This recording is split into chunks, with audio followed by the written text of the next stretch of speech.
Hello દોસ્તો, તમારું સ્વાગત છે હેલ્થ કેમ્યુનના એક નવા પોડકાસ્ટમાં. અને આજે આપણે વાત કરવાના છીએ એક એવા ટોપિક પર જે માતા પિતા માટે, એના બાળકો માટે ખૂબ જ કન્સર્ન ગણાય છે, અને તે છે બેડ વેટિંગ. બેડ વેટિંગ એક એવો ઇસ્યુ છે કે જે ઘણી રીતે ઘણી જગ્યાએ અને ઘણા લોકોમાં તમને કોમન જોવા મળી રહ્યો છે. અને આજે આપણે આ હેલ્થ કેમ્યુનના પોડકાસ્ટ દ્વારા, જે અમારો મેઇન કોર પાર્ટ છે, કે જેમાં અમે નિષ્ણાંતોને બોલાવીએ છીએ, તમારા માટે અલગ અલગ વિષયો પર સચોટ અને સાચી માહિતી પ્રોવાઈડ કરી રહ્યા છીએ. અને તેના દ્વારા તમને જે ઇન્ફોર્મેશન મળી રહી છે, તમે કોઈ પણ જાતના સંકોચ વિના સહજ રીતે તમારા જીવનમાં ઉપયોગ કરી શકો છો. તો આજે આપણે બેડ વેટિંગ ઉપર ડિસ્કસ કરવાના છીએ, અને આજે આ ડિસ્કસ કરવા માટે આપણે ડોક્ટર વિવેક વિશ્વનાથનને બોલાવવાના છીએ, જે આપણા આજે ગેસ્ટ છે અને જે આપણને સમજાવવાના માટે પ્રયાસ કરશે કે બેડ વેટિંગ શું છે, કેવી રીતે એને મેનેજ કરી શકાય, કયા કારણો છે, અને કેવી રીતે એને મેનેજમેન્ટ પ્લસ થેરાપી અવેલેબલ છે. સો ડોક્ટર વિવેક વિશ્વનાથન એક પીડિયાટ્રિક યુરોલોજીસ્ટ છે. તે અત્યારે એઝ અ સુમનદીપ હોસ્પિટલમાં એઝ અ આસિસ્ટન્ટ પ્રોફેસર તરીકે પોતાની સેવા બજાવી રહ્યા છે. And apart from that, uh as a consultant paediatric urologist and minimum invasive surgery દ્વારા અને રોબોટિક સર્જરીમાં નિષ્ણાંત દ્વારા પોતાની સેવા ભૈલાલ અમીન હોસ્પિટલમાં, સ્પાઇનેટિક હોસ્પિટલમાં અને અલગ અલગ બીજી ઘણી બધી હોસ્પિટલમાં પોતાની સેવા આપી રહ્યા છે. તો આજે હું ડોક્ટર વિવેક વિશ્વનાથનને ઇન્વાઇટ કરીશ, જે ખાલી માત્ર ડોક્ટર નથી, તદુપરાંત તે ખૂબ સારા લેખક, વક્તા, તબલા પ્લેયર અને national youth icon winner in tabla as well as Indian classical singer. તો આપણે એમને ઇન્વાઇટ કરીએ અને ખૂબ જ એમનું સ્વાગત કરીએ. Doctor Vivek Viswanathan, thank you so much.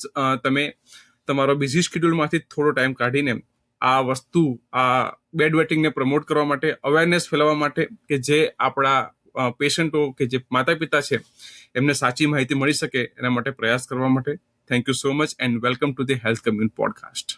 Thank you so much Maulik, thanks for the invite, અને આટલા સારા શબ્દો કહેવા માટે આભાર. પરફેક્ટ. સો ડોક્ટર વિવેક, આપણે ખૂબ જ બેઝિક ભાષામાં ખૂબ જ સહજ રીતે ડિસ્કસ કરીશું, જેનાથી આપણા જે પણ પેશન્ટ છે, જે પણ માતા પિતા છે, જે મેડિકલ ટર્મિનોલોજી વિશે જાણે છે કે નથી જાણતા, પણ એમને થોડી માહિતી સહજ ભાષામાં મળી શકે અને એમને ઉપયોગી થઈ શકે. તો સૌથી પહેલા હું એ પહેલા સવાલથી સ્ટાર્ટ કરીશ કે બેડ વેટિંગ ખરેખર છે શું?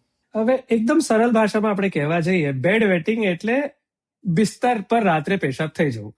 હવે બાળક આપણું સૂતેલું હોય અને એના જાણ વગર એ ત્યાં પેશાબ કરી દે, જે આપણું એ છે એ બધું ભીનું થઈ જાય, એને બેડ વેટિંગ કહેવાય. હવે આપણે જોવા જઈએ તો બેસિકલી આ કોઈ ડિઝીઝ નથી.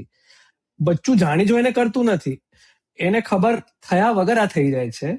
બેસિકલી એક ડેવલપમેન્ટલ અને ઇન મેડિકલ ઇનકોર્ડિનેશન જે અમે કહીએ છીએ એની ઇસ્યુ છે. બચ્ચું હજી બહુ જ નાનું છે, એના ડેવલપમેન્ટલ પાથવેઝ પૂર્ણ રીતે બન્યા નથી, એટલે આ થઈ રહ્યું છે. તો આપણે આને ડિસીઝ તરીકે કરતા ડેવલપમેન્ટલ ઇસ્યુ તરીકે ટ્રીટ કરીએ તો સારું રહેશે.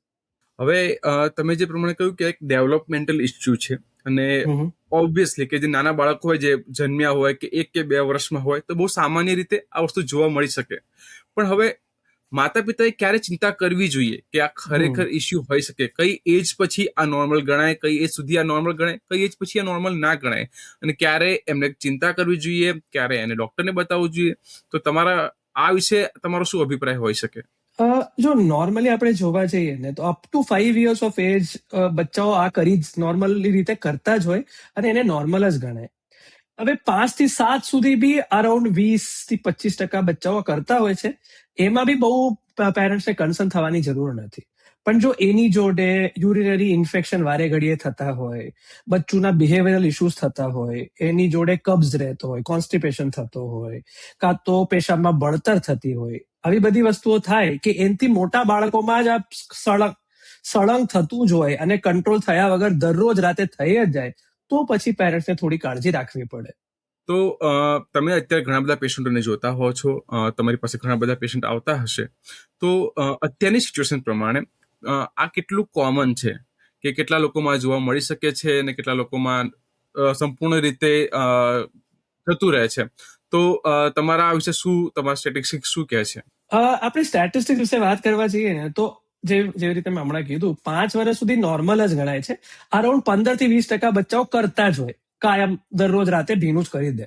7 વર્ષ સુધીમાં આ અરાઉન્ડ 10 થી 15% થઈ જતું હોય છે, ને 10 વર્ષ સુધી બી 10% જેટલા બચ્ચાઓ કરતા જ હોય. આપણે ટીન એજમાં જતા હોય 11 થી 12, કાં તો એના પછી અરાઉન્ડ 13 years સુધીના 1 કે 2% બચ્ચાઓ હજી કરતા હોય. બટ 7 પછી parents need to be concern. અને જેવી રીતે આપણે હમણાં જસ્ટ વાત કરી, એવા કોઈ સિમ્ટમ્સ આવે, બળતર થાય, બચ્ચું દિવસમાં પણ કરી દેતું હોય, કાં તો કબજો રહેતો હોય, બિહેવિયરલ ઇશ્યુઝ થતો હોય, ડિપ્રેસ થતા હોય, તો પછી parents need to be concern. Right.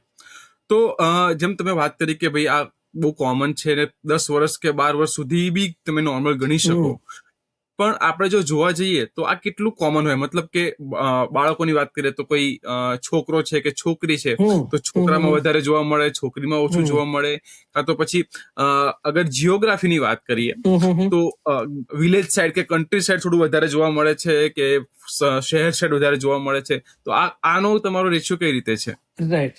તો હવે જે તમે પૂછો એકદમ પર્ટિનન્ટ ક્વેશ્ચન છે. એમાં કેવું હોય કે જે છોકરાઓ હોય એમાં અરાઉન્ડ ટ્વાઇસ ધ રેશિયો હોય, એટલે 2% વધારે, 2:1 નો રેશિયો હોય. કેમ કે ફિમેલની જે મેચ્યુરેશન થતી હોય છે ને, જે ડેવલપમેન્ટલ મેચ્યુરેશન, એ થોડી વહેલા થઈ જતી હોય છે. બટ મોટા ભાગના જે ઇન્સિડન્સ ને સિમ્ટમ્સ હોય એ બેઉ જેન્ડરમાં સેમ જ હોય. હવે આપણે જોગ્રાફિકલ લોકેશનની વાત કરીએ તો સિમ્ટમ્સ અને જે સાઇન્સ છે એ બંનેમાં થતા હોય. બચ્ચું ગામડામાં રહેતું હોય કે બચ્ચું શહેરમાં રહેતું હોય. બટ શહેરમાં નોર્મલી આપણે માની શકીએ કે એજ્યુકેશનલ સેટઅપ બેટર હોય, અવેરનેસ થોડીક વધારે હોય, તો પેરેન્ટ્સ થોડાક વધારે કન્સર્ન હશે, તો બચ્ચું તમારી પાસે થોડું વહેલાસર આવી જાય. ડિફરન્સીસ બીજું કઈ જ નથી. આપણે એકચ્યુઅલી જોવા જઈએ તો જે બાળકો આપણે ગામડામાં રહેતા હોય એ લોકો કોન્સ્ટિપેટેડ ઓછા રહેતા હોય, તો સિમ્ટમ્સ ટેકનિકલી થોડા ઓછા પ્રમાણમાં હોતા એ લોકોમાં હોય છે. તમે મને છે ને સ્ટાર્ટિંગમાં એ વસ્તુ ડિસ્કસ કરી કે ન્યુરોલોજીકલ ડેવલપમેન્ટલ ઇસ્યુ છે. તો કાઇન્ડ ઓફ બ્રેઇન અને આપણું જે બ્લેડર છે એ બંને વચ્ચે કદાચ કોઓર્ડિનેશન ના હોય, એનો ઇસ્યુ હોય. તો એકદમ ઇઝી લેંગ્વેજમાં આ છે શું? મતલબ બ્રેઇન બ્લેડર કોઓર્ડિનેશન શું હોય? એટલે જો બેસિકલી હવે સિમ્પલ વસ્તુ છે. નોર્મલી આપણી જે પેશાબની થેલી એની એક ફિક્સ્ડ કેપેસિટી હોય, એ જ પ્રમાણે વધતું જાય છે. હવે ઇમ્પલ્સ કેવું આવે કે આપણું એક ફિક્સ લિમિટ સુધી પેશાબની થેલી ભરાય તો આપણા બ્રેનને એક નર્વ જે હોય એના થ્રુ એક સિગ્નલ જાય બ્રેન પર કે હા, હવે પેશાબની થેલી ભરાઈ રહી છે, હવે મારે વોશરૂમમાં જઈને બાથરૂમ કરી દેવું જોઈએ. એ નોર્મલ પ્રક્રિયા હોય. બરાબર. બેડ વેટિંગમાં આમાં જે ઇશ્યુ હોય એ 3 મોટા ભાગમાં આપણે ડિવાઈડ કરી શકીએ.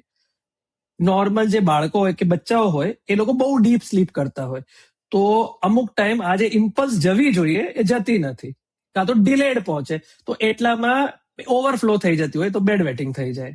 રાત્રે એક બીજો હોર્મોન હોય છે એન્ટી ડાયુરેટિક હોર્મોન કરીને. હવે એની જે સેક્રેશન છે ને એક સેજ વધી જાય, તો એનું જે કંટ્રોલ હોય ને એમાં પ્રોબ્લેમ થઈ જાય. અને ત્રીજું કે રેરલી કે બચ્ચું કોન્સ્ટિપેટેડ પણ હોય, તો કોન્સ્ટિપેશન ના લીધે જે સંડાસનું પ્રેશર હોય એ સીધી પેશાબની થેલી પર આવે અને આપણને ફોલ્સ ઇમ્પલ્સ આવે કે ભાઈ મારે પેશાબ કરવું જ છે, અને નીકળી જાય, ભલે થેલી ફૂલ ના હોય. તો આવી રીતે આપણે કરી શકીએ. It is learned reflex.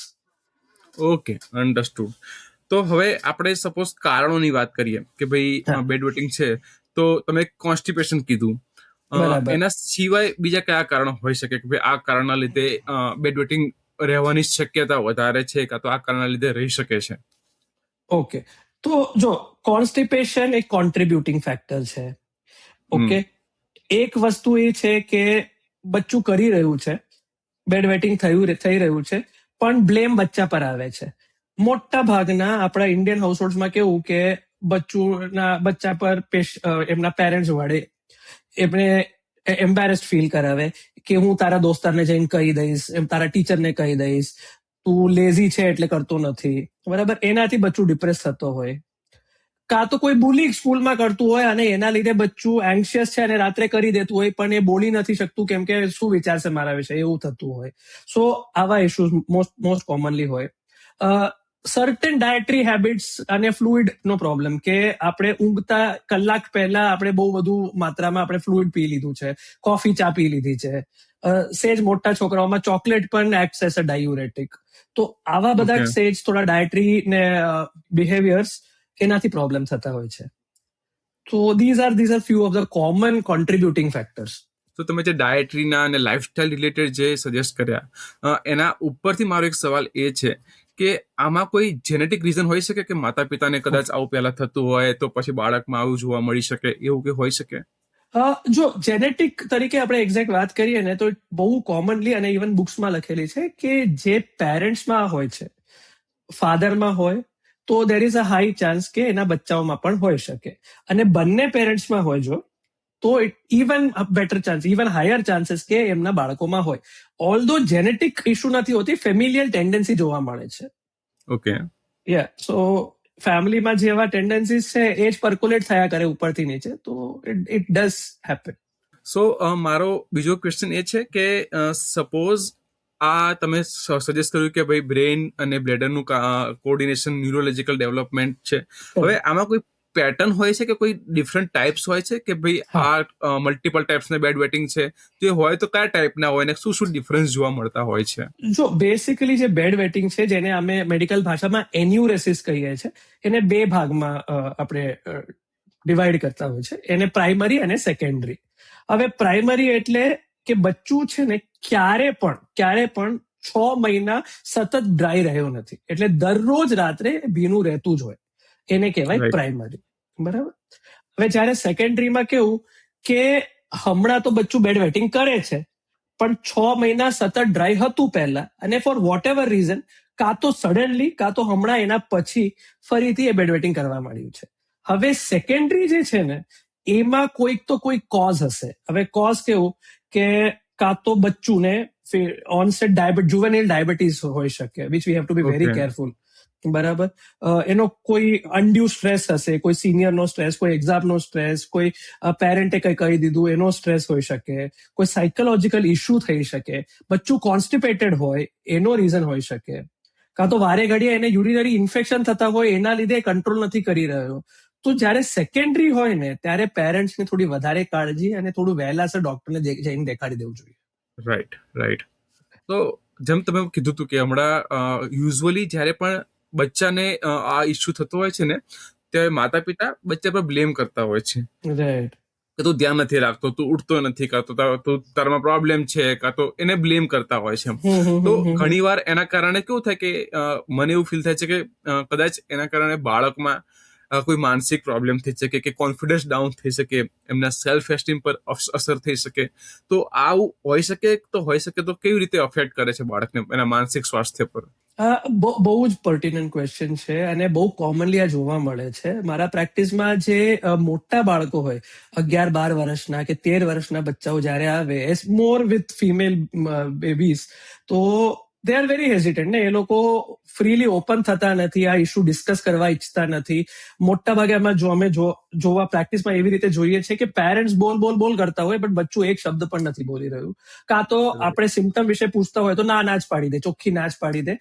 જ્યારે એકચ્યુઅલી ઇશ્યુ બીજું કંઈ હશે તો આમાં રેપો બિલ્ડ કરવું ઇઝ મોસ્ટ ઇમ્પોર્ટન્ટ. ઘણીવાર તમે એક સિંગલ કન્સલ્ટેશનમાં રેપો બાંધી બી નહીં શકતા, 2-3 વાર બોલાવવા પડે. Depending on the age of the child, પેરેન્ટ્સને 2-5 મિનિટ માટે બહાર મોકલીને ધીમે રહીને તમે બચ્ચુને પૂછી જુઓ, કાં તો એમને કહો કે તમે એક લેટર લખીને મને આપી જાઓ અને હું વાંચી લઈશ. સો એવી રીતે તમારે કરવું પડે. તો માનસિક વિષયમાં એક તો મેઇન તો ડિપ્રેસ થઈ જતા હોય છે, પ્લસ કોન્ફિડન્સ નથી રહેતી કે કોની સામે જઈને હું મારો પ્રોબ્લેમ જણાવું.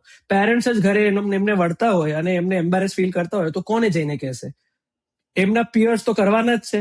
ટીચર્સ કદાચ સમજે, કદાચ ના પણ સમજે, તો પછી ઇવેન્ચ્યુઅલી શું થાય કે બચ્ચું કોઈને કહેતું જ નથી અને ડિપ્રેસ્ડ કે એન્શિયસ થયા રહે, અને that increases the bed wetting. તો માનસિક રીતે આવું બધું થયા કરે.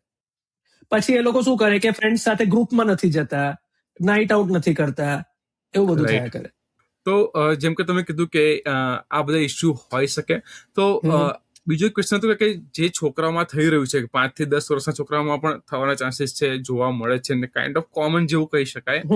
તો હવે એ લોકો આ જે એજ છે ને તે મોસ્ટલી જ્યાં છોકરાઓ કે બચ્ચાઓ ભણવાનું સ્ટાર્ટ કરે, સ્કૂલે જવાનું સ્ટાર્ટ કરે, એમનું એજ્યુકેશન સ્ટાર્ટ કરે, અને એ સ્કૂલે જાય તો ઘણીવાર દિવસે પણ કદાચ બેડ વેટિંગ થવાની શક્યતા એમને હોઈ શકે.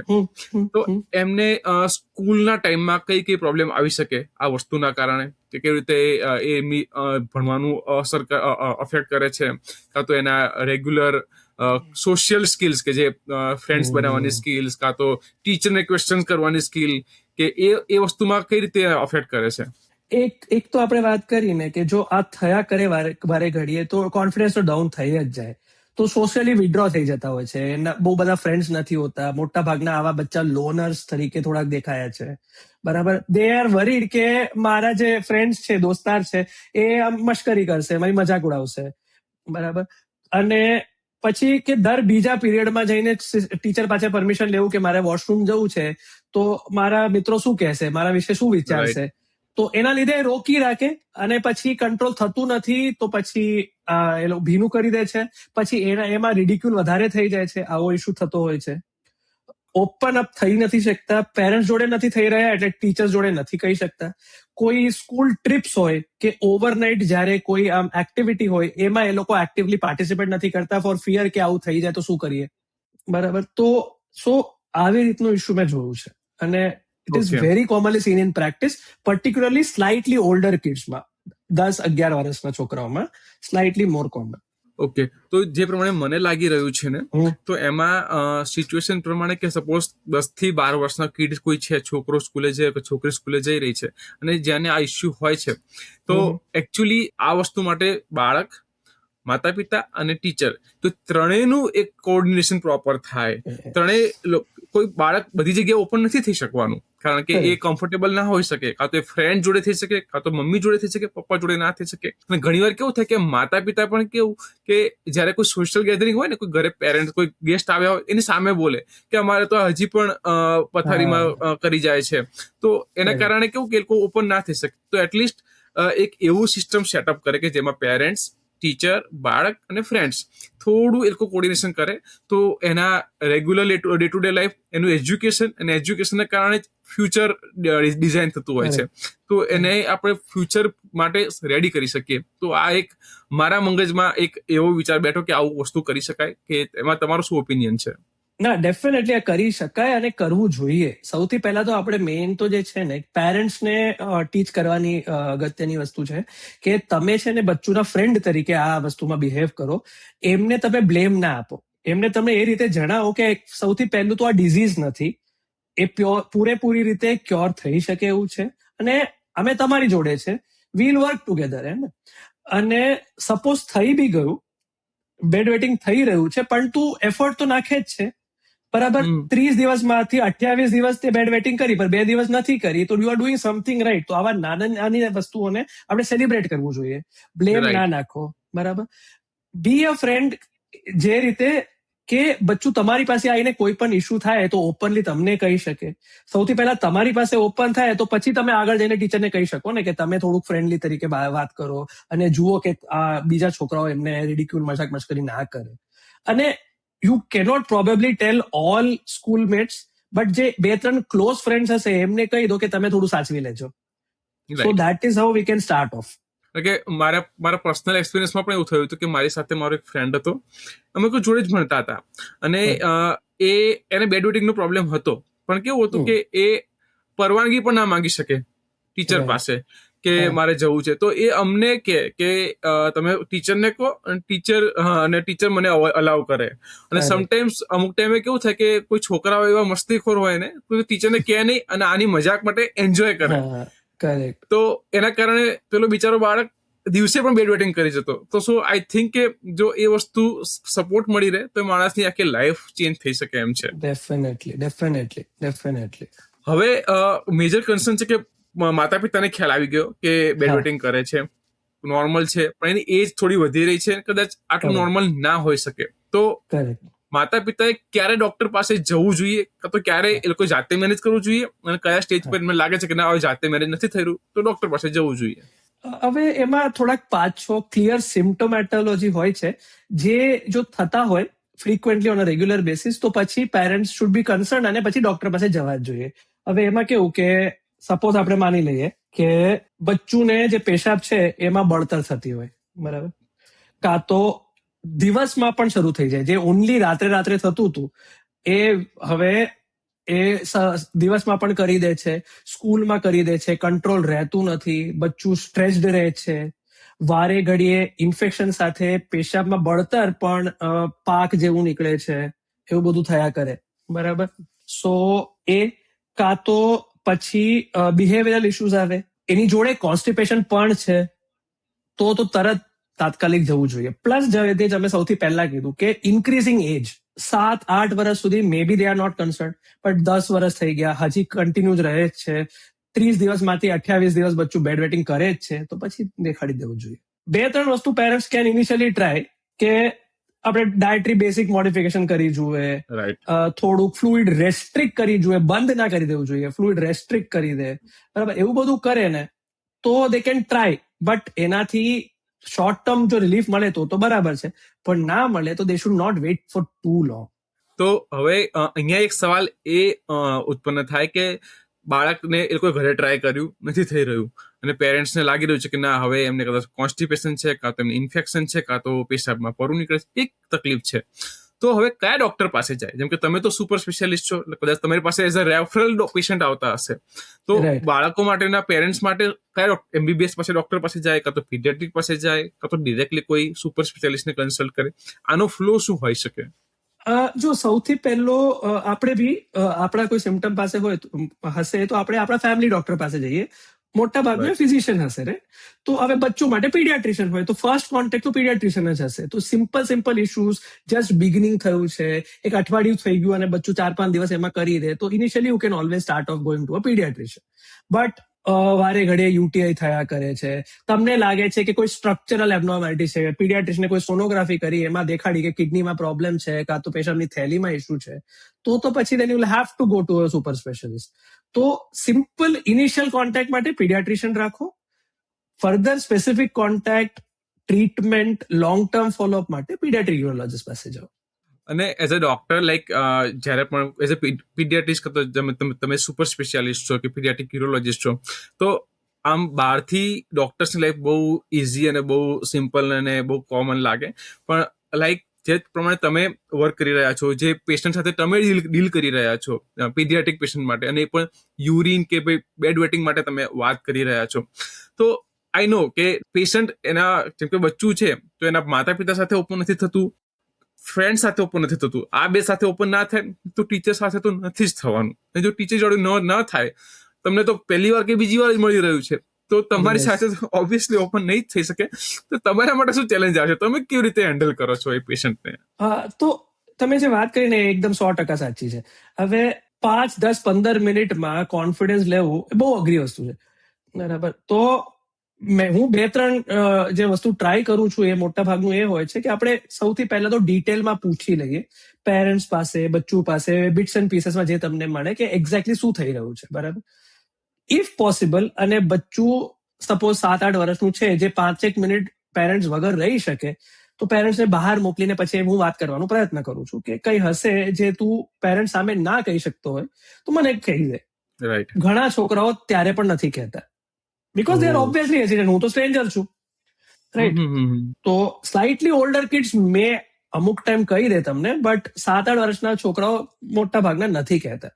તો પછી હું શું કહું છું કે કોઈ ઇશ્યુ હશે ને તો તું લખી દે, બરાબર, કાં તો લખી દે અને આવતી વખતે મને લેટરમાં દેખાડી દે, હું વાંચી લઈશ. કોકને નહીં કહું, મમ્મીને પણ નહીં કહીશ, પાપાને પણ નહીં કહું, પણ આપણો સિક્રેટ રહેશે.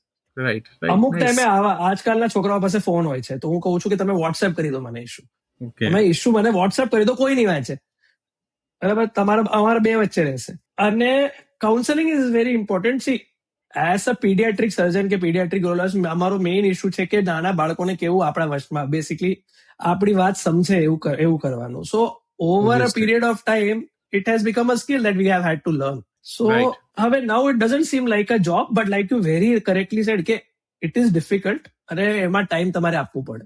1-2 સેશનમાં કદાચ અમુક ઘણી વાર થતું નથી, તમારે 3-4 સેશન પણ કરવા પડે. એક કાઇન્ડ ઓફ તમારે પેમ્પરિંગ અને કાઇન્ડ ઓફ કાઉન્સેલિંગ, એવરીથિંગ. યા, બરાબર છે. યસ. હવે સપોઝ કોઈ પેશન્ટ તમારી પાસે આવ્યું અને તમે પછી ઓપન થયા અને તમારી સાથે ડિસ્કસ કર્યું, તમે બધી એની હિસ્ટ્રી જાણી લીધી, તો તમારો અપ્રોચ એઝ અ ડોક્ટર શું હોય? કઈ કઈ થેરાપી અવેલેબલ હોય? તમે કઈ રીતે first stage, second stage, third સ્ટેજની થેરાપી આપો? તો તમે કેવી રીતે આને મેનેજ કરતા હો છો એઝ અ પેશન્ટ?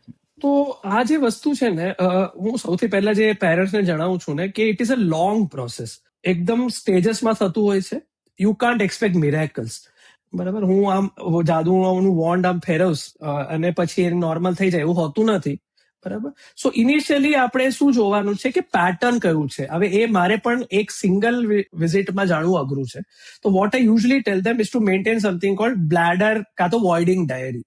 હવે એમાં કેવું ઓકે. કે દિવસમાં શું ખાધું, શું પીધું, કેટલા વખતે કયા ટાઈમે બચ્ચુએ પેશાબ કરી, પોટી જોડે કોઈ સંબંધ હતું કે નહીં, અને પછી એનાથી આપણે પેટર્ન ગણી લઈએ ને. સપોઝ 9 વાગે કર્યું, પછી 12 વાગે કરે, પછી 3 વાગે કરે, તો દર 3 કલાકનું એનું સાયકલ છે. હવે એની વચ્ચે કોઈ એક્સિડન્ટ મતલબ કે હવે 12 વાગે અને 3 વાગે થવું જોઈએ, પણ 1:30 વાગે એને કરવું જ પડ્યું, કાં તો એનાથી અટકાયું જ નહીં અને પેશાબ નીકળી ગયું, તો એને એક્સિડન્ટ કહેવાય. એને પણ નોટ કરવાના. ઓકે. બરાબર. એક કન્ટિન્યુઅસ એક અઠવાડિયું માટે કરે તો પેરેન્ટ્સને બી ખબર પડે કે ક્યાં પ્રોબ્લેમ થઈ રહ્યું છે, કયા સ્પેસિફિક ટાઈમ્સ પર, કાં તો શું ખાવા પછી આવું થઈ રહ્યું છે, અને મને પણ ખ્યાલ આવે કે આવો પેટર્ન છે. સો that is one thing I asked all of them to do. બીજું કે 1 to 2 hours before sleeping fluids થોડુંક એ ફ્લુઇડ્સની માત્રા ઓછી રાખો, રેસ્ટ્રિક્ટ કરો. ડોન્ટ મેક ઇટ ઝીરો, પણ રેસ્ટ્રિક્ટ કરો. અને ચા કોફી, સપોઝ બચ્ચું 10 વાગે ઊંઘતું હોય તો 8 વાગતા પછી ના આપો. ચોકલેટ્સ ના વધારે ખવડાવો. ફાઈબર થોડું વધારી દો. પૂરા દિવસમાં જ્યારે ડે ટાઈમ હોય ત્યારે વ્યવસ્થિત રીતે હાઇડ્રેટ કરી દો. 1-1.5 લીટર જેટલું પાણી પીવડાવવાનું હોય એ પીવડાવી દો તમે. અને મેઇન કે કોન્સ્ટિપેટેડ ના રહે. આ સિમ્પલ વસ્તુઓ ઇનિશિયલી આપણે એનાથી સ્ટાર્ટ કરતા હોઈએ છીએ. હવે એની ઉપર સેજ જવું હોય તો initially start off with treating constipation. Basic laxatives હોય છે કે તમે દિવસમાં કે રાત્રે ઊંઘતા પહેલા એકવાર આપી દો તો વહેલા સવારે બચ્ચું જઈને ફ્રેશ થઈ જ જાય. એનાથી Okay. પછી સ્ટાર્ટ કરીએ. આ બિહેવિયરલ થેરેપી, ડાયટરી મોડિફિકેશન અને લાઇફસ્ટાઇલ મોડિફિકેશન આપણે કરીએ, એનાથી બી ના થતું હોય તો પછી દેન સ્લાઇટલી હાયર વર્ઝન્સ જો હોય એને કહેવાય alarm therapy. Okay. Alarm therapy or double voiding. હવે ડબલ વોઇડિંગ એટલે શું કે ઊંઘતા પહેલા તો બચ્ચું કરી જ લે, બરાબર, પેશાબ કરશે, પણ 10 મિનિટ પછી લાગે કે ના લાગે ફરી એકવાર વોશરૂમ જઈને પેશાબ કરી આવે. તો યુ આર એન્શ્યોરિંગ કે જે 5-10% તમારી પેશાબની થેલીમાં રહી ગઈ એ પણ ખાલી થઈ ગઈ. તો એને ડબલ વોઇડિંગ કહેવાય. અલાર્મ થેરેપી, હવે 2 જાતના અલાર્મ આવે.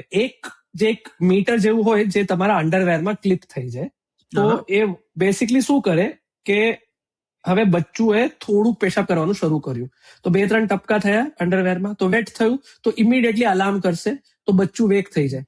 હવે વેક થશે તો હી વિલ નો કે મારે વોશરૂમ જવું જ છે. આપણે વાત કેવી કરી કે ઇનકોર્ડિનેશન ઇચ્છું છે, બચ્ચું ડઝન્ટ નો, સ્ટિમ્યુલસ આવ્યું નથી કે મારે ઉઠીને જવું છે, તો આ જગાડી દે તો જશે. તો આને around 15-20 days to a month થાય. ઇનિશિયલી પેરેન્ટ્સની બી પણ ઊંઘ બગડે. અમે તો એવું કહીએ છીએ કે તમે નોર્મલ અલાર્મ રાખો અને દર બીજા કલાકે ઉઠીને બચ્ચુને જગાડીને વોશરૂમમાં લઈ જાઓ. એવું પણ કરી શકાય. અને હવે સ્માર્ટ વોચેસ પણ આવે છે જેમાં પણ તમે આવી રીતના અલાર્મ રાખી શકો, જે ફોન પર એ વાગે અને બચ્ચુના હાથ રિસ્ટ પર એ વાઇબ્રેટ થાય. તો આ 2 જાતના અલાર્મ પણ આવે. સો ધીઝ આર સમ બેસિક થેરેપીઝ જે તમે કરી શકો. લાસ્ટમાં પછી થોડીક મેડિકલ મેનેજમેન્ટ આવી જાય, but that is should be strictly done જ્યારે તમે બેસિક કોઝિસ રૂલ આઉટ કરી, બેસિક થેરેપીઝ કરી ચૂકી છે અને યુ હેવ ડિસાઇડેડ કે 1-2 વસ્તુ છે જેને ટ્રીટ કરવા માટે યુ નીડ ધીસ. હવે એક ડેસ્મોપ્રેસિન નામની વસ્તુ હોય છે જે મેં એન્ટીડાયુરેટિક હોર્મોનની વાત કરી, એનો પ્રમાણ ઓછો કરે, તો એ તમે વાપરી શકો. તમને એવું લાગે કે તમારી જે પેશાબની થેલી છે ઓવર એક્ટિવ છે, વધારે પડતું જ કામ કરે છે, એટલે પેશાબ કાઢી જ નાખે છે, તો એને શાંત કરવા માટે એન્ટીકોલિનર્જિક નામની વસ્તુ આવે છે, ઓક્સીબ્યુટિન, જે અમે નોર્મલી વાપરતા હોઈએ છીએ. So these should be titrated, not for all cases, but એવી રીતનું આમ સિક્વન્શિયલ પ્રોગ્રેશન હોય છે. ઓકે. તો આમાં કોઈ પણ જાતની સર્જરી કે કશું વસ્તુ ઇન્વોલ્વ નથી થતું, રાઈટ? 99% નથી જરૂર પડતી, અનલેસ કે કોઈ મેજર સ્પાઇનલ ઇશ્યુ કે કોઈ ન્યુરોજેનિક બ્લેડર નામની વસ્તુ હોય, કે કાં તો ડેવલપમેન્ટલ ઇશ્યુ પહેલાથી હોય. મોટા ભાગમાં પ્યોર બેડ વેટિંગમાં જરૂર નથી હોતી. It is behavioural, dietary and a combination of medicines that usually tax care of it. Okay. અને તમે જે આખી જર્ની વાત કરી કે પેશન્ટ આવે છે, પછી તમે બિહેવિયરલ થેરાપી આવી ગઈ, ડાયટ થેરાપી આવી ગઈ, ડાયટ મોડિફિકેશન્સ, અલાર્મ સિસ્ટમ, પછી તમારે ડબલ વોઇડિંગ અને લાસ્ટમાં જરૂર પડે તો મેડિસિન્સ, અને બહુ રેર ટુ રેર કેસમાં સર્જરી જરૂર પડે તો. બરાબર. તો આખી જર્ની માટે સપોઝ કોઈ પેશન્ટ આવે તો તમને શું લાગે છે કે તમારા પર્સનલ એક્સપિરિયન્સ અને નોલેજ પ્રમાણે યુઝ્યુઅલી કેટલો ટાઈમ છે? તમે જેમ કીધું કે કોઈ મારી પાસે જાદુઈ છડી છે નહીં કે હું તરત ટ્રીટ કરી શકું, પણ યુઝ્યુઅલી ટાઈમ કેટલો લાગતો છે ઓન એન એવરેજ ટાઈમિંગ? તો આપણે આને બ્રેકડાઉન કરીએ ને, તો સપોઝ મારે કોન્સ્ટિપેશન ટ્રીટ કરવો હોય ને, તો ઓન એન એવરેજ તમારે 4 થી 6 અઠવાડિયા, એટલે 1 મહિનાથી 1.5 મહિના જેટલો લાગતો હોય છે, if everything else is normal. તમારે ડાયટરી મોડિફિકેશન્સ અને બિહેવિયરલ મોડિફિકેશન્સ માટે 1 થી 2 અઠવાડિયામાં યુઝ્યુઅલી થઈ જતું હોય છે, કેમ કે તમે ફ્લુઇડ રેસ્ટ્રિક્ટ કરી શકો, તમે ડાયટ ચેન્જ કરી શકો છો. That doesn't take too long, બરાબર, unless the baby is very small, ત્યારે થોડું રેઝિસ્ટન્સ હોય, બટ અધરવાઇઝ યુઝ્યુઅલી થઈ જતું હોય છે. કોન્સ્ટિપેશનના સાયકલને બ્રેક કરવા માટે 1 મહિના કે 1.5 મહિના જેટલું થતું હોય છે. Medicines will act very fast, બરાબર, but they are not for all cases. એ અઠવાડિયાની અંદર તમને દેખાડી દેશે, બટ એ supportive therapy it has to be used along with behaviour ને કોન્સ્ટિપેશન ને ડાયટરી મોડિફિકેશન. તો મોટા ભાગના આપણાને જે સાયકલ બની રહ્યું છે, જે બેડ વેટિંગનું ઇશ્યુ છે, જે સાયકી પર અસર થઈ છે, જે મેન્ટલ ઇશ્યુઝ છે, એ બધાને ક્લિયર કરીને નોર્મલ લાવવામાં 3 થી 6 મહિનાનો ટાઈમ લાગે. So it is a long winded process. Parents have to be patient, the child has to be patient, and you have to be patient. Doctor also has to be patient. હવે જે તમે કીધું કે behavioural therapy, diet and lifestyle modification, એનો બહુ જ મોટો role છે કે સ્ટાર્ટિંગ જ ત્યાંથી થાય છે. આપણે ટ્રાય કરીએ કે મેડિસિન સુધી ના જઈએ, ટ્રાય કરીએ કે સર્જરી સુધી ના પહોંચીએ, બધી જ વસ્તુ આપણે નેચરલી રિઝોલ્વ કરવાનો ટ્રાય કરીએ. તો એઝ અ પેરેન્ટ્સ માટે આ સૌથી મોટી ચેલેન્જ છે, કારણ કે મોસ્ટ ઓફ ધ કામ એમણે પોતે કરવાનું છે. હવે આ સિચ્યુએશનમાં પેરેન્ટ્સ કેવી રીતે રેડી રહે? કારણ કે એમને રાત્રે જાગવાનું છે, અલાર્મ મૂકવાના છે, બેબીને ઉઠાડવાનું છે, પોતાની ઊંઘ પણ બગડે છે. એના સિવાય કોઈ બેબીએ સપોઝ બેડ વેટિંગ કર્યું તો બેડશીટ ચેન્જ કરવાની છે. તો કેવા કેવા જનરલી મતલબ સજેશન્સ હોય છે, તમે સજેસ્ટ કરો કે હા તમે આટલું વસ્તુ રેડી કરી રાખો, તમારી લાઈફ ઇઝી થઈ જાય, કારણ કે તમારે બીજા દિવસે જોબ પર પણ જવાનું છે, કામ પણ કરવાનું છે, બેબીને પણ સાચવવાનું છે, તો તમારી લાઈફ પણ અફેક્ટ ના થાય અને બેબીને પણ ઇમ્પ્રુવમેન્ટ મળી શકે. તો એ માટે પેરેન્ટ્સ કેવી રીતે રેડી કરી શકે પોતાને? આ એકદમ પ્રેક્ટિકલી આન્સર કરવા જેવી ક્વેશ્ચન છે, કેમ કે એકદમ પ્રેક્ટિકલ ઇશ્યુ જે આવે કે હવે આજના ટાઈમમાં મોસ્ટલી બંને પેરેન્ટ્સ કામ પર જતા જ હોય છે, તો બોથ ઓફ ધેમ વેકિંગ અપ ને અલાર્મ રાખવું એ અઘરું પડે. તો what I usually advice is વારાફરતી તમે અઠવાડિયું કરો, કે પહેલા મમ્મી કરે પછી પપ્પા કરે, એવી રીતે, so that both of them do not end up getting tired. That is first. Second, કે તમે શેમ ના, બેબીને એમ્બેરેસ ના કરો, ભલે એને વેટ કરી, તમે એક સેકન્ડ બેડશીટ રાખો, કાં તો એક એક્સ્ટ્રા સેટ ઓફ ડાયપર કે અંડરવેર રાખો, કે ઇમિડિયેટલી આ પ્રોસેસ થઈ જાય ને, કે 5 મિનિટની અંદર વિધાઉટ ફર્સ્ટ ચેન્જ થઈ જાય અને બચ્ચુને ખ્યાલ પણ નહીં આવે કે આવું થયું. તમે એને જણાવો નહીં કે એને કંઈ ખોટું કર્યું છે. તો that is most important. તો એવરીથિંગ રેડી હોય તો રાત્રે તમને પણ દોડાદોડી નહીં થાય. તમારી પાસે એક ક્લીન બેડશીટ હોય, તમારી પાસે એક અંડરવેર હોય, કાં તો એક સ્પેર સેટ ઓફ ડાયપર હોય, તો મેં ફટાફટ 5 મિનિટમાં ચેન્જ કરી દો, તો એ થઈ જાય. નાના બચ્ચાઓમાં તમે અંડરવેર વાળું અલાર્મ લગાડી શકો. It is not very practical in slightly older kids, તો પછી પેલું વોચ વાળું જે છે, કાં તો સિમ્પલ જે બેડસાઇડ અલાર્મ હોય એ રાખો તો એ ચાલે. તો અને આ બે વસ્તુ, જે ચાર્ટ છે, નાના બચ્ચાઓ જે ઘરે રહેતા હોય, I tell them at least મારે સળંગ 2 દિવસ જોઈએ, તો ઓવર ધ વીકેન્ડ તમે આ ચાર્ટ પેરેન્ટ્સ બનાવો, starting from when the baby wakes up till they sleep, બરાબર. બટ સ્લાઇટલી ઓલ્ડર બચ્ચાઓમાં જે સ્કૂલ જતા હોય, ઇફ દે આર એબલ, એ નોટ કરે કે ભાઈ મેં બીજા પીરિયડમાં મારે વોશરૂમ જવું પડ્યું અને આશરે મેં 50 ml યુરિન કરી, વચ્ચે મને બહુ પ્રેશર આવતું હતું પણ વચ્ચે પીરિયડ હતું તો મેં પૂછ્યું નહીં, તો એવું લખવાનું કહું છું, ઇફ પોસિબલ. અને પછી પેરેન્ટ્સને કહું છું કે હવે બચ્ચું કરશે ક્યારે? જ્યારે કોઈ રિવોર્ડ મળે, નાનું અમતું રિવોર્ડ હશે, તો તમે એક સિમ્પલ સ્ટાર વાળું કે ક્રોસ વાળું ચાર્ટ રાખો, 1 2 3 4 28 30 ડે સુધી લખો. હવે મંડે ટીક એટલે યુરિન થયું, ટ્યુઝડે નથી થયું, ક્રોસ કરો અને સ્ટાર આપી દો, કાં તો એક ચોકલેટ, નાનું અમતું ચોકલેટ આપો. Celebrate small wins. તો હવે સિમ્પલ વસ્તુઓ કરો, so it becomes an easy and fun activity for the parent and the baby, and ધીમે ધીમે they break out of the habit. So basically તમે આપણે કહી શકીએ કે એને ગેમિફાય કરી દેવાય, કે ગેમિફિકેશન કરી દઈએ, એનું ગેમ બનાવી દઈએ, તો ચિલ્ડ્રન કેન એમ્બેરેસમેન્ટ એન્જોય પણ એન્ડ રહે પણ ધ્યાન થેરાપી પણ થઈ જાય. ઓકે. હું જયારે થોડું આનું રિસર્ચ કરતો હતો ને આ ટોપિક ઉપર, ત્યારે મને એક ટર્મ જોવા મળી હતી કે હિપ્નોથેરાપી. હિપ્નોથેરાપી એક એવો વસ્તુ છે કે જે આ બેડ વેટિંગમાં યુઝ થતી હોય છે. તો મને પણ આઈડિયા નથી ને આપણા ઓડિયન્સને પણ સમજી શકે કે ભાઈ આ હિપ્નોથેરાપી છે શું અને કેવી રીતે અસર કરે, કેવી રીતે ઇમ્પ્રુવ કરી શકે. જો હિપ્નોથેરાપી છે ને એક એકચ્યુઅલી અડજંક્ટ થેરેપી હોય, એમાં બેસિકલી કાઉન્સેલિંગ હોય. એન્ડ જે ઇટ ઇઝ નોટ હિપ્નોસિસ એકચ્યુઅલી, જે આપણે ટીવી પર જોતા હોઈએ છીએ કે આમ આંખોની સામે કરી દઈએ અને પછી તમે આમ કરો એટલે સૂઈ જાય અને પછી તમે જે કરો ગમે તે કહો એ કરી દેશે, એવું નથી હોતું. It is a form of psychotherapy which is done by trained counsellors. એ 2-3 સેશન લેશે, બચ્ચું જોડે શાંતિથી વાત કરશે, એને કોન્ફિડન્સમાં લેશે, એની પાસે જે બી પ્રોબ્લેમ છે એ સાંભળી લેશે અને પછી એવું એડવાઇસ આપશે જેનાથી એ ધીમે ધીમે કોન્ફિડન્સ વધે અને એ પ્રોબ્લેમ નહીં કરે. One of my very senior colleagues with whom I work, એ કરતા હોય છે and I have seen him have very good results with slightly older kids.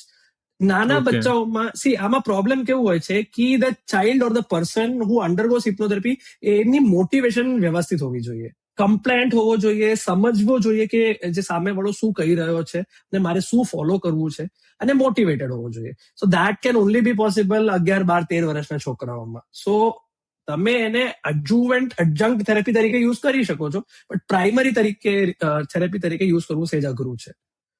So it is always a structured path plus this as adjunct. There is nothing wrong. Understood. હવે જ્યારે તમે વાત કરી રહ્યા હતા કે પેશન્ટે અથવા એના પેરેન્ટ્સે એનું ટ્રેક રેકોર્ડ રાખવો જોઈએ એટલીસ્ટ 2 દિવસ માટે, કે જે તમને થેરાપી કરવામાં યુઝફુલ થાય અથવા સહેલાઈ થાય. ટ્રીટમેન્ટ માટે યુઝ થાય.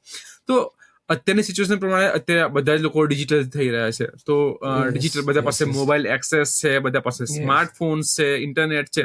તો એવી કોઈ એપ કે ટ્રેકર ડિજિટલી અવેલેબલ છે કે જે આ પેશન્ટ માટે ડિઝાઇન થઈ હોય, બેડ વેટિંગ માટે ડિઝાઇન થઈ હોય અને એમના માટે easy to access, just one click done.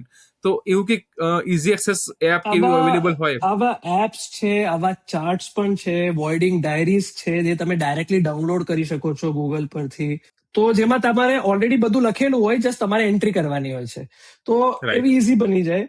આપણે સ્માર્ટ વોચની વાત કરીએ, એવા સ્પેસિફિક સ્માર્ટ વોચેસ આવે જે ઓનલી અલાર્મ આપે તમને અને રિમાઇન્ડ કરે કે આ ટાઈમે તમારે પાણી પીવાનું છે, આ ટાઈમે તમારે ફાઈબર લેવાનું છે ને એવું બધું.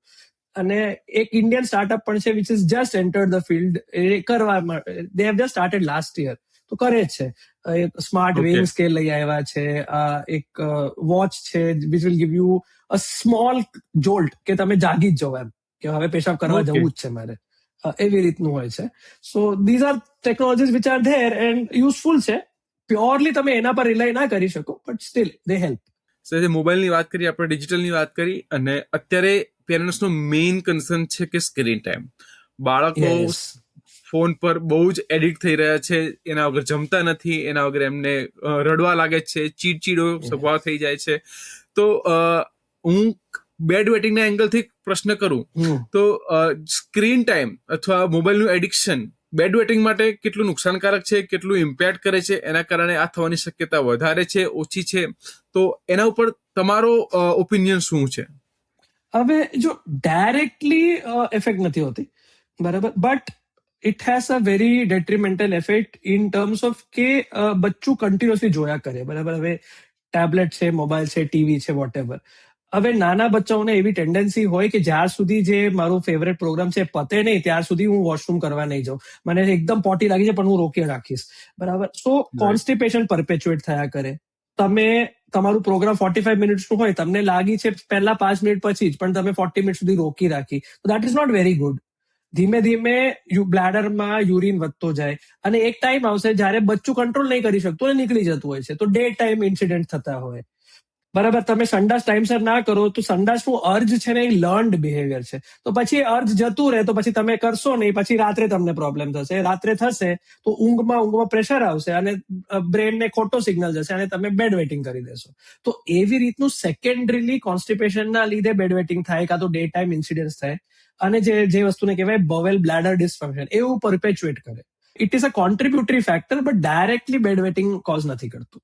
ઓકે, તો ડાયરેક્ટલી સપોઝ આ બેડ વેટિંગ નથી કરતું. અને બીજું શું કે જો બાળક ફિઝિકલી એક્ટિવ હોય, કે સપોઝ હા. એ રમી રહ્યું છે, કોઈ સ્પોર્ટ્સમાં પાર્ટિસિપેટ કરે છે, કાં તો ઇવન આઉટડોર ગેમ્સ કે એના ફ્રેન્ડ સાથે, નેબર્સના છોકરા સાથે ગેમ રમતું હોય, તો એના કારણે ઇમ્પ્રુવમેન્ટના ચાન્સીસ વધારે હોય શકે એવું કંઈ સંલગ્ન છે? તમે જેટલા એક્ટિવ રહેશો એટલું તમારું બોવેલ મૂવમેન્ટ સારો રહે, એટલો કોન્સ્ટિપેટેડ તમે ઓછા રહેશો. એક્ટિવિટી વ્યવસ્થિત રહેશે તો યુ વિલ ફીલ એડિક્વેટલી હંગ્રી, થર્સ્ટ તમને લાગશે, પાણી વ્યવસ્થિત રીતે પીશો તો તમારું જે નોર્મલ પ્રક્રિયા છે, જે નોર્મલ એમ્પ્ટી થવું જોઈએ એ થતું રહેશે. તો that definitely helps in voiding, that definitely helps in constipation. A healthy mind is secondary only to a healthy body, so that definitely helps in all aspects. Per se okay. it might not help as a therapy to bedwetting, but definitely babies need to be active, they need to stand up. જે screen જ જોઈ રહ્યા છે એના કરતા બહાર જઈને રમે, ક્રિકેટ રમે, ફૂટબોલ રમે, ગમે તે રમે, that is more important. સો આ કોન્ટેક્સમાં મારા તરફથી એક એવો એંગલ છે કે not only parents should consult or sympathise હા. ચિલ્ડ્રન કે એને ઇમોશનલ સપોર્ટ કરતા પણ તમે એની સાથે રમો, એની સાથે ટાઈમ વધારે સ્પેન્ડ કરો, સો એનો સ્ક્રીન ટાઈમ પણ ઓછો થશે, ફિઝિકલ મુવમેન્ટ પણ વધારે થશે, અને પ્લસ જો તમે એની સાથે વધારે એક્ટિવલી ફિઝિકલ એક્ટિવિટી કરતા રહેશો તો તમારી સાથે ઓપન અપ પણ વધારે થઈ શકશે, અને કંઈ કન્સર્ન હશે તો એ ઓપન અપ કરીને તમારી સાથે વાત પણ કરી શકે. હવે Very true. તમે જે પ્રમાણે કહ્યું કે ડાયટરીનો એક મેજર રોલ છે, અમુક જે એપ છે કે જે તમને સજેસ્ટ કરે કે ત્યારે તમારે ફાઈબર લેવું જોઈએ, ક્યારે તમારે ફૂડની ઇન્ટેક આ રીતે ચેન્જ કરવી જોઈએ, અથવા ફૂડની ઇન્ટેકને કારણે કોન્સ્ટિપેશન છે, કોન્સ્ટિપેશનના કારણે આ ઇસ્યુને કન્ટ્રીબ્યુટ કરે છે. તો ફૂડ રિલેટેડ કે ડાયટ રિલેટેડ શું ચેન્જીસ તમારા મત પ્રમાણે કોઈ પેશન્ટે અથવા પેરેન્ટ્સે ધ્યાન રાખવું જોઈએ કે આ વસ્તુ માઇનર ચેન્જ કરી શકે તો ઇમ્પ્રુવમેન્ટ થવાના શક્યતા વધી જાય છે? સિમ્પલ બેસિક વસ્તુ છે, બધા ડોક્ટર કહેતા હોય છે, ઇવન બધા પેરેન્ટ્સને બી ખબર હોય છે, એ છે કે જંક ફૂડ ઓછું કરી દેવું. બરાબર, એટલે મેદાની વસ્તુઓ સેજ ઓછી કરી દેવાની, જે બર્ગર્સ, પિઝાસ, પાસ્તાસ, ફ્રાઈડ આઇટમ્સ જે છે, anything that basically comes out of a packet or a box, બરાબર, કાં તો કોલાસ છે, એરેટેડ બેવરેજીસ છે, એનો પ્રમાણ જે છે એ તમે ઓછું કરી દો, અને એની જગ્યાએ હેલ્ધી દાલ ભાત શાક રોટલી ખાઓ, કાં તો ફાઈબરનું પ્રમાણ વધારી દો, લીલી શાકભાજીનું પ્રમાણ વધારી દો, અને 1 થી 1.5 લીટર પાણી પીવો દિવસમાં. બરાબર, that is just basic things. બરાબર, એની જોડે વોટ આઈ એડવાઇસ કે કોન્સ્ટિપેટેડ ના રહો is you can always have મધ, હની, 1 single teaspoon of honey with warm water helps. દહીં તમે લેશો, નોર્મલ પ્રોબાયોટિક મળે, તમારે ઉપરથી સપ્લિમેન્ટ લેવાની જરૂર નથી. રાઈટ. નાના બચ્ચાઓને તમે દૂધ આપો, બહુ વધારે પડતું દૂધ આપશો તોય કોન્સ્ટિપેટ થશે, પણ જે 1 કે 2 કપ આપો એમાં તમે ખાંડ નાખીને આપશો તો sugar is a very good natural laxative, એ તમે બધું કરી શકો. રાત્રે 1-2 કલાક પહેલા ચા, કોફી, કોલા, ચોકલેટ્સ રેસ્ટ્રિક્ટ કરો. બચ્ચુને ડિહાઇડ્રેટેડ ના રાખો, બટ રેસ્ટ્રિક્ટ કરો, અને એન્શ્યોર કે ટાઈમ્ડ વોઇડિંગ એન્ડ પોટી ટ્રેનિંગ ટાઈમ્ડ થાય. એટલે સવારે ઉઠીને વોશરૂમ જવું છે તો જવું જ છે, એવું નહીં કે મારે એમ સ્કૂલ વહેલાસર જવું છે એટલે હું આમ બ્રેકફાસ્ટ હાથમાં લઈને રોટલો લઈને આમ દોડી જઈશ. રાઈટ. તો 10 મિનિટ જે સ્પેન્ડ કરવાનું છે વોશરૂમમાં હું કરીશ. That has to be made a habit and that has to be enforced. Parents એ થોડું કામ સ્ટ્રિક્ટલી એનામાં પુટ કરવું જોઈએ. તો આવી નાની નાની વસ્તુ તમે કરી શકો છો. હવે સપોઝ કે જેમ માણસની એજ વધે ને, જેમ કે પુરુષોમાં એક બીપીએચ કરીને બીમારી હોય છે કે બિનાઇન પ્રોસ્ટેટિક હાઇપરપ્લેસિયા, તો એ લોકો માટે છે ને એક કીગલ એક્સરસાઇઝીસ ડિઝાઇન કરેલી હોય છે કે જે કીગલ એક્સરસાઇઝીસ કરે તો એમની ઇમ્પ્રુવમેન્ટ બહુ સારું થઈ શકે.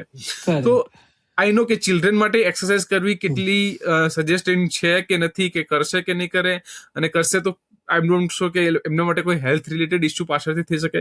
તો આના માટે એવી કોઈ કસરત કે એક્સરસાઇઝ કે એવી કોઈ પોસ્ચર પોઝિશન એવા કઈ ડિઝાઇન થયા છે કે જે સજેસ્ટેબલ છે કે ઇમ્પ્રુવ થઈ કરી શકે? તમે જે કીગલ એક્સરસાઇઝીસ કીધા ને એ પીડિયાટ્રિક યુરોલોજીમાં વપરાય છે, પણ at a different place for different things. બરાબર, બટ તમે જે પોસ્ચરની વાત કરી, હવે એમાં આપણે એક એડવાઇસ યુઝ્યુઅલી પેરેન્ટ્સને કરી રહ્યા હોય છે કે નાના બચ્ચાઓ છે ને એફેક્ટિવલી પ્રેશર નથી આપી શકતા, વેસ્ટર્ન પોટ્સમાં સ્પેશિયલી. તો એના માટે they need to be actually crouch down. એમનો ની આમ બેન્ડ થવો જોઈએ અને પ્રેશર આવવો જોઈએ, આમ સ્ક્વાટ કરવા જોઈએ. તો હાઉ કેન યુ એન્શ્યોર? તમે એક નાનું અમતું સ્ટૂલ આપો જેના પર એમના પગ રેસ્ટ કરે, અને then they sit on the potty, so pressure આવશે. So that is a posture that needs to be adopted and that you can teach. Second વસ્તુ અમે જે એમને જણાવીએ કે જે normally it has been found out કે તમે એક વોર્મ કમ્ફર્ટેબલ એન્વાયરમેન્ટ રાખો ને તો babies are more comfortable going to potty or going to washroom. તો વોર્મ વેલ લિટ એન્વાયરમેન્ટ રાખો તમે વોશરૂમમાં. ઇન્વાઇટિંગ લાગવું જોઈએ બચ્ચુને, રાઈટ. ઇન્વાઇટિંગ લાગવું જોઈએ, ક્લીન રાખો, પ્લેઝન્ટ સ્મેલ રાખો, કઈ ડીઓડરન્ટ કે ફ્રેશનર, રૂમ ફ્રેશનર રાખો, એમાં સ્લાઇટલી વોર્મ એન્વાયરમેન્ટ રાખો, ઠંડુ ઠંડુ ના લાગવું જોઈએ, બચ્ચું નહીં કરે. તો એ સિમ્પલ તમે ચેન્જીસ તમારા ઘરમાં કરી શકો. Doesn't cost you anything but helps the baby. Right. કારણ કે આઈ થિંક સાયકોલોજીકલ અને ઇમોશનલ રોલ પ્લે કરે બાળકને વોશરૂમ જવા માટે. મેજર રોલ પ્લે કરતો હોય છે. ઓકે, હવે એક મારો ક્વેશ્ચન એ હતો કે બેઝિકલી ઇન્ડિયન પેરેન્ટ્સમાં કે ઇન્ડિયન પોપ્યુલેશનમાં તમે જ્યારે પેરેન્ટ્સ કોઈ બીજા પેરેન્ટ્સને વાત કરે કાં તો એમના સોસાયટીમાં વાત કરે કે મારા બાળકને તો ભાઈ તકલીફ છે, રાત્રે પેશાબ કરે છે, મારું બાળકને સવારમાં જોઉં ત્યારે બગડેલું જ હોય છે અને અત્યારે 10 વર્ષનું થયું તો પણ હજી એનામાં ચેન્જ નથી આવી રહ્યો. જ્યારે આ એક પેરેન્ટ બીજા પેરેન્ટને વાત કરે, કોઈ વ્યક્તિને વાત કરે, તો એ વ્યક્તિ પાસે ઇન્ડિયન માઇન્ડસેટ પ્રમાણે કંઈક ને કંઈક ચૂરણ કંઈક સોલ્યુશન હોય જ કે તમે આને આ કરાવો, તમે આનો ભૂકો કરીને ખવડાવો, તમે આને આ કરો તો થઈ જશે. તો એ કેટલા મતલબ એવા કયા એક્ઝામ્પલ તમારી પાસે આવતા હોય છે કે આવો અમે તો રસ્તો અપનાવ્યો પણ એનાથી કંઈ ફરક ના પડ્યો ડોક્ટર સાહેબ, તો આનાથી કંઈક બીજું થઈ શકે? એવા કોઈ માઇન્ડસેટ માટે તમારો શું ઓપિનિયન છે? બેસિકલી ચૂરણ તમે જે કહેતા હો છો એ છે ને દાદીઓ અને નાનીઓ બહુ એડવાઇસ કરતા હોય છે, કાં તો આન્ટ્સ જે હોય. તો મોટા ભાગના જે કોન્સ્ટિપેટેડ બચ્ચા હોય છે ને એ આવી બધી વસ્તુઓ ટ્રાય કરીને આવ્યા હોય છે કે મેં તો આ ખવડાવ્યું હતું, એ આ ચૂરણ અમારા ઘરમાં વર્ષોથી ચાલી રહ્યું છે, મેં ખવડાવ્યું પણ તે છતાં થતું નથી. નહીં તો અમે 2 દિવસ ખવડાવીએ ત્યારે તો થઈ જાય છે પણ પછી અમે બંધ કરીએ તો ફરી બંધ થઈ જાય છે. તો આવું તો ઘણા બને છે. પેશાબ માટે યુઝ્યુઅલી એ લોકોને કઈ બહુ ખ્યાલ હોતું નથી તો કઈ સ્પેશિયલી કરતા નથી ચૂરણ, બટ કોન્સ્ટિપેશન માટે તો ડેફિનેટલી ટ્રાય કરી જ ચૂક્યા હોય છે. કાં તો ગ્રાઇપ વોટર, નાના બચ્ચોમાં ગ્રાઇપ વોટર આપી દે, કાં તો જન્મ ઘુટ્ટી કરીને આવે છે એ આપી દેતા હોય છે. બરાબર, તો that is very common. But આ સજેસ્ટેબલ નથી, રાઈટ? આના કારણે ઇમ્પ્રુવમેન્ટ નથી અમે નહીં બીકોઝ સી જે આ લોકો બનાવી રહ્યા છે, I am not putting any blame on any company, but અમુક many times it has been seen કે એનાથી છે ને બચ્ચુને ઇન્ટેસ્ટિનલ ઓબ્સ્ટ્રક્શન કાં તો પ્રોબ્લેમ થતા હોય છે. યુ ડોન્ટ નો કયા વોટરમાં બન્યું છે, કેવું એનું કમ્પોઝિશન છે, નાના બેબીઝના નું ડેલિકેટ જે ઇન્ટેસ્ટિનલ મ્યુકોઝા જે લાઇનિંગ છે એને હાર્મ કરે છે કે નથી, તો પ્રિફરેબલી ના આપો. હવે મારી પાસે અમુક થોડા ક્વેશ્ચન છે હું તમને એઝ અ રેપિડ ફાયર પૂછીશ. એ બેઝિકલી જે બાળકોમાં અથવા એના માતા પિતામાં જે ગેરમાન્યતા પ્રવર્તે છે કે ભાઈ આ વસ્તુ આમ હોય કે આ વસ્તુ આમ હોય કે મિથ છે, એની હકીકત શું હોઈ શકે, તો આપણે એના પર થોડું ડિસ્કશન કરીશું. સૌથી પહેલી માન્યતા એ છે કે બેડ વેટિંગ મતલબ બાળક આળસુ છે. સાચું છે? પૂરેપૂરું ખોટું છે. બચ્ચું સહેજે આળસુ નથી. બેસિકલી ડેવલપમેન્ટલ અને ઇનકોર્ડિનેશન ઇશ્યુ છે. ઘણીવાર સોસાયટીમાં એવું જોવા મળે કે આ પેરેન્ટ્સનું બાળક બેડ વેટિંગ કરે છે, આમનું છોકરું બેડ વેટિંગ કરે છે, મતલબ કે આ લોકો બાળકો માટે પૂરતું ધ્યાન નથી આપતા, પેરેન્ટિંગ ફેલિયર છે. સાચું છે? ના, સારા ઘરના છોકરાઓમાં પણ થઈ રહ્યું છે. Very common. So parenting has got nothing to do with it. એક માન્યતા એવી પણ પ્રવર્તિત છે કે બાળક આ જાણી જોઈને કરે છે. બચ્ચુને સહેજે ખબર નથી, 100% ઇનવોલન્ટરી છે, જાણી જોઈને કરતું જ નથી. આ પણ મિથ જ છે, પ્યોર મિથ છે. આગળની એક મિથ એવું કહે છે કે અગર પાણી પીવાનું બંધ કરી દઈએ તો પ્રોબ્લેમ સોલ્વ થઈ જાય, મતલબ કે રાત્રે પાણી પીવાનું બંધ કરી દઈએ તો પ્રોબ્લેમ સોલ્વ થઈ જાય. આ સાચું છે? હવે જો પીવાનું ટોટલી બંધ કરી દઈએ તો બચ્ચું ડિહાઇડ્રેટ થશે અને કોન્સ્ટિપેટ થશે. એના કરતા રેસ્ટ્રિક્ટ કરો ને તો દેટ ઇઝ કરેક્ટ. રાત્રે ઊંઘતા પહેલા 1-2 કલાક રેસ્ટ્રિક્ટ કરો, સેજ ઓછું આપો, દેટ ઇઝ ફાઇન. 0 ના કરી દેતા કે નો વોટર. રેસ્ટ્રિક્ટ કરીએ તો એના કારણે કોઈ હેલ્થ રિલેટેડ પ્રોબ્લેમ ના થાય? રેસ્ટ્રિક્ટ એટલે કેવું કે સપોઝ આપણો નોર્મલ એવો હોય કે આપણે 1 ગ્લાસ ઊંઘતા પહેલા પીને જ ઊંઘતા હોય છે, ઘણા લોકો કરતા હોય છે as a health benefit, right? So don't do that. હવે તમને ખબર જ છે કે બચ્ચું બેડવેટ કરે જ છે અને ઊંઘતા પહેલા તમે આપો તો 2-3 કલાકમાં પ્રેશર આવવાનું જ છે, તો ડોન્ટ ડુ દેટ. તમે 8 વાગે પીવડાવી દો, ડિનર જોડે પીવડાવી દો, 10 વાગે ના પીવડાવતા. That doesn't cause a problem. Understood. આગળનું મિથ છે કે પનિશમેન્ટ કરે ને કોઈ પેરેન્ટ્સ બાળકને અથવા ટીચર બાળકને પનિશમેન્ટ કરે એના લીધે બેડ વેટિંગ થાય છે. હવે જો જે સ્ટ્રેસ છે ને that can increase bedwetting, but purely punishment ના લીધે bedwetting શરૂ થઈ જાય, that is very less likely. આના કોન્ટેક્સમાં બીજો ક્વેશ્ચન કે પનિશમેન્ટ કરે મતલબ પેરેન્ટ બાળકને પનિશમેન્ટ કરે અને બરાબર. ટીચર બાળકને પનિશમેન્ટ કરે તો બંધ થઈ જાય, એવું થઈ શકે? એવું બી નથી થતું એકચ્યુઅલી. કેમ કે એસેન્શિયલી તમારી સાયકી ચેન્જ થઈ ગઈ છે, તમે ડિપ્રેસ થઈ ગયા છો, તમે હજી બચ્ચુને પનિશ કરશો કાં તો એને વળશો તો પછી એ સોલ્વ થઈ નથી રહી જવાનું. બચ્ચુને ઓલરેડી લાગી રહ્યું છે કે હું આઈ એમ એટ ફોલ્ટ, બરાબર, અને તમે સ્કોલ્ડ કરીને you are making it worse. Okay, તો સોલ્વ નહીં થાય ક્યારે. Okay, perfect. આગળનો ક્વેશ્ચન છે કે મેડિસિન લઈ લો તો આ પરમેનન્ટલી ક્યોર થઈ જાય છે?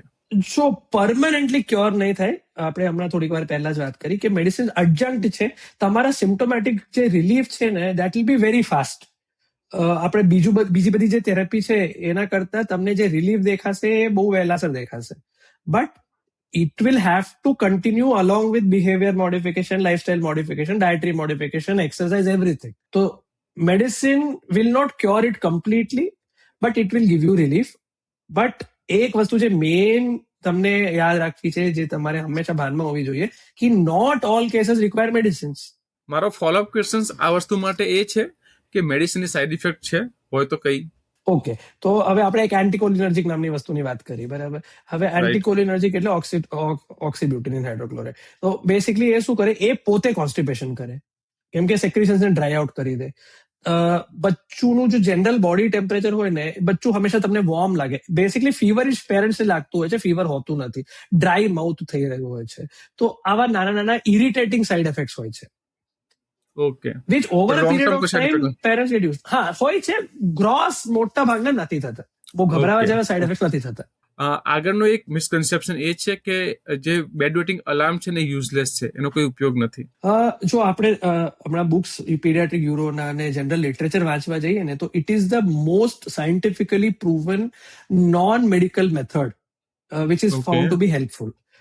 તો bed wetting alarms in younger children along with structured voiding therapy and voiding diaries have proven to be the most useful.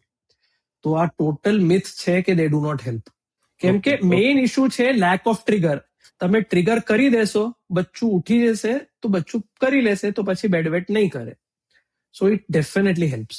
આગળનું એક મિસકન્સેપ્શન એ હોઈ શકે કે કોઈ બાળકને બેડ વેટિંગ છે તો એને આ વસ્તુ લાઈફ ટાઈમ સુધી રહેવાની શક્યતા છે?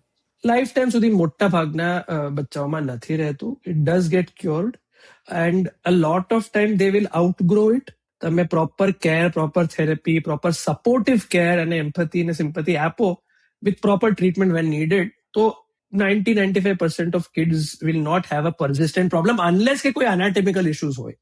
Very rarely something called neurogenic bladder હોય, અધરવાઇઝ હોતું નથી. લાસ્ટ મિસકન્સેપ્શન એ છે કે ડોક્ટર પાસે જવું એ લાસ્ટ ઓપ્શન રાખો. તો બેસિકલી કેવું છે કે તમને સિમ્ટોમેટિક રિલીફ અને એકચ્યુઅલ લોંગ ટર્મ કોન્સિક્વન્સીસ જે કિડની પર ને બધા અસર થતા હોય એને અવોઇડ કરવા હોય, તો તમે જેટલા અર્લી ડોક્ટર પાસે જશો, એટલું અર્લી તમે ટ્રીટમેન્ટ સ્ટાર્ટ કરશો, ઇટ વિલ બી બેટર. તો આ મિસકન્સેપ્શન છે. ડોક્ટર અહીંયા જે છે ને, he is sort of a helper. તમને એજ્યુકેટ કરે છે કે શું તમે ખોટું કરી રહ્યા છો અને શું તમે મિનિમલ ચેન્જીસ કરશો તો થઈ જશે. બહુ બધા લોકો આ પ્રોબ્લેમથી જૂજી રહ્યા છે, જસ્ટ બહાર આવતા નથી. તો if you go early to a doctor, you will understand કે this is a fairly common issue and can be treated very easily. બરાબર, જસ્ટ બીકોઝ કે મને એમ્બેરેસમેન્ટ થાય છે, don't stop your child from getting treatment which they could easily have got and which could have solve their problem very early. મને એક interesting સવાલ અત્યારે એ થયો કે જનરલી કેવું હોય છે, તમે કીધું કે બાળકમાં 10-11 કે 10-12 કે 13 વર્ષનું હોય એ થોડું અનકોમન કહી શકાય કે જ્યારે તમારે ડોક્ટર પાસે જવું જોઈએ. અને આ એક એજ એવી છે ને કે બાળક થોડું સંકોચાતું હોય એજ પ્રમાણે આ ઇસ્યુના કારણે. તો હવે બાળક તમારી પાસે આવે ત્યાં તમે કીધું જે પ્રમાણે કે જલ્દી ઓપન ના થઈ શકે, 2-3 સેશન જોઈએ, કાં તો તમે એને કોઈક મને લેટર મોકલી દે, કાં તો મને વોટ્સએપ કરી દે. તો હવે કન્સર્ન એવું હોય કે સપોઝ છોકરો છે અને છોકરી છે, તો કદાચ એવું હોય છે કે છોકરી હશે એ મેલ ડોક્ટર પાસે એટલું ઓપન અપ નહીં થઈ શકે અને છોકરો હશે એ ફિમેલ ડોક્ટર પાસે એટલું ઓપન અપ નહીં થઈ શકે. તો એવા કોઈ કન્સર્ન ખરા કે જો સેમ જેન્ડર ડોક્ટર પાસે જાય તો થોડું અફેક્ટ વધારે થઈ શકે? જો એવી ઇશ્યુ થઈ શકતી હોય છે. Luckily whatever it is, I have not faced it so far. Oh, So yeah, that might be a mindset, but મોટા ભાગના બચ્ચાઓને એટલું પ્રોબ્લેમ હોતું નથી. They might take a little longer. Maybe a female child may take one more extra session, but usually કહી દેતા હોય છે. Luckily for me, I have not faced that issue. સો આખું જ ડિસ્કશન બહુ જ સરસ રહ્યું, બહુ જ સરસ ઇન્ફોર્મેશન સારી રીતે મળી, અને I think most of the part આપણે કવર કરી લીધા છે, અને બધી જ વસ્તુ સારી રીતે કન્વે કરી લીધી છે. અને મારે ખાલી બહુ સમરાઇઝ કરવું હોય આખા પોડકાસ્ટને, તો તમારી લેંગ્વેજમાં કોઈ બાળકને બેડ વેટિંગનો ઇસ્યુ હોય તો ખાલી 3 એક્શન સ્ટેપ યા તો મિનિમમ વેમાં તમારે સમરાઇઝ કરવું હોય તો what suggestion you would like to give to our parents was children having this bed wetting issue? સૌથી પહેલા, બેડ વેટિંગ બિહેવિયરલ ઇશ્યુ નથી, બચ્ચું જાણી જોઈને નથી કરતું. It is something that is purely due to lack of maturation. એટલે તમે બચ્ચુને પ્રોબ્લેમ તરીકે જોયા વગર બચ્ચુની સહાયતા કરો, બચ્ચું જોડે એઝ અ ફ્રેન્ડ બિહેવ કરો, બચ્ચુને હેલ્પ કરો કે આ પ્રોબ્લેમથી બહાર આવે. આપણે જે રેડ ફ્લેગ સાઇન્સની વાત કરી એની કાળજી હંમેશા રાખો. Don't delay treatment.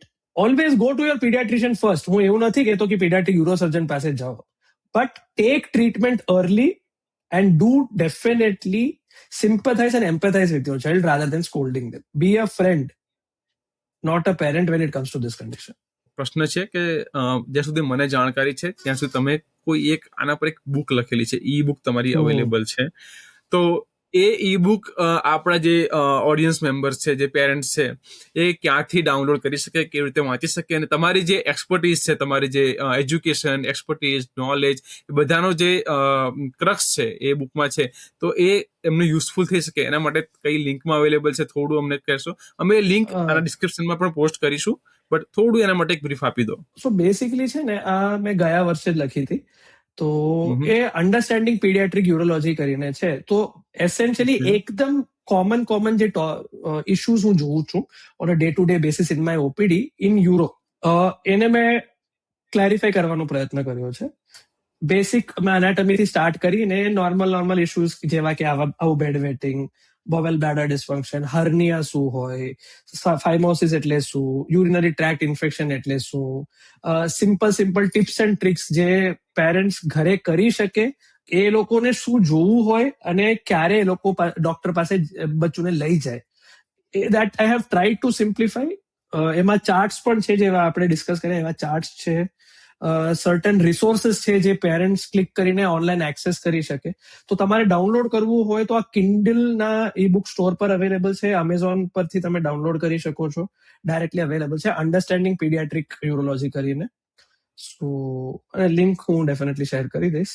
I think it is pretty easy and એકદમ સરળ લેંગ્વેજમાં, જે મેડિકલ ટર્મિનોલોજી મેં વાપરી નથી, અને બેસિક ટિપ્સ એન્ડ ટ્રિક્સ છે અને બેસિક સિમ્પ્ટોમેટોલોજી. એટલે મોટા ભાગના હવે પેરેન્ટ્સ કન્ફ્યુઝ થઈ જાય કે આનો મતલબ શું, હર્નિયા એટલે શું, હાઇડ્રોસિલ એટલે શું, આમાં સેમ સર્જરી કેમ કરે છે, બરાબર? તો એવી નાની સિમ્પલ વસ્તુઓ મેં લખી છે એમ. ઓકે, ખૂબ જ સરસ, ખૂબ જ સરસ. And again thank you so much for taking out your time. બહુ જ સરસ ડિસ્કશન થયું, અને બહુ જ બધી અમુક એવી વાતો જાણવા મળી જે કદાચ જ્યારે પેરેન્ટ્સના સન અથવા ડોટરને આ ઇસ્યુ હોય એ લોકો મેનેજ કરી શકે, ટ્રીટ કરી શકે, અને બેઝિકલી એક હેલ્ધી અને કોન્ફિડન્ટ લાઈફ બાળકને આપી શકે, જેનાથી આખું એનું ફ્યુચર ડિઝાઇન થાય, એની ડેસ્ટિની ડિઝાઇન થાય, અને એ એકદમ સમાજમાં સારી રીતે કોન્ફિડન્ટલી રહી શકે, સારું ભણતર મેળવી શકે, અને સારી રીતે એની regular day to day life execute કરી શકે. So again thank you so much doctor Vivek Vishwanathan, તમારો ટાઈમ આપવા માટે ખૂબ ખૂબ આભાર. અને આપણે બીજા નેક્સ્ટ ટાઈમ કોઈ અલગ ટોપિક માટે મળીશું અને કોઈ અલગ ટોપિક ડિસ્કસ કરીશું. And again thank you so much. Nice talking to you. Thank you Maulik, and thank you health. Thank you so much.